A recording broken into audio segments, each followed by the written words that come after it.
د پخوانی سېنیټر عثمان خان کاکړ د پنځم تین په مناسبت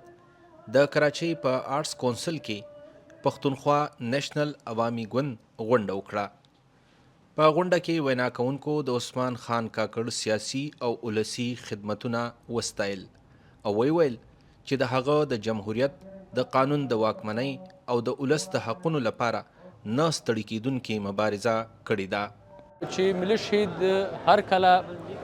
د قومونو خبره کوله، ملي شهید هر وخت د قومي برابري، د خودمختاري، د صوبایي خودمختاري خبره کوله. هغه د سندي قام، د بلوچ، د سرایکي او د پښتون دغسې اختیار لکه څنګه چې په دې ملک کې د پنجابي دی،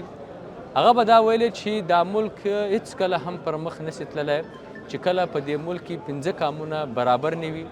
د 15 قامونو په خپلو وسایلو باندې، د 15 قامونو په خپلو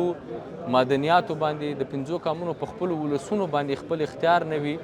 تر هغو پورې دا ملک ترقي نسي کولی چې دا قامونه خپلې فیصلې په خپله نه کوي. عثمان کی ایسی ایک شخصیت تھی. په غونډه کې د پاکستان پیپل ګوند، د پښتنو ملت پاله ګوندونو او د سند صوبې ملت پاله سیاسي ګوندونو استازو هم ګډون وکړو او ټینګار یې وکړو چې د عثمان خان کاکړ مبارزه او فکر به په مخ کې وړي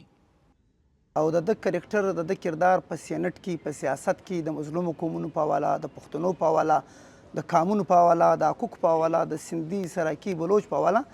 دا حق لري چې هغه ټول ژوند د خپل ژوند 15 کاله خواوشا چې بیا په ښه وبد پوه شوي 40 کاله یې د دې وطن، د دې ولس، د دې قامونو د خپلواکۍ، سرلوړۍ، آبادۍ دپاره قربان کړي وو او اخر سر هم په دا لړ کې ورکړو. نو دی په موږ حق لرو چې موږ د یې ولمانځو او د ده کرکټر بیان کړو، د ده محنت بیان کړو. عثمان خان کاکړ د 2021 کال د جون په میاشت کې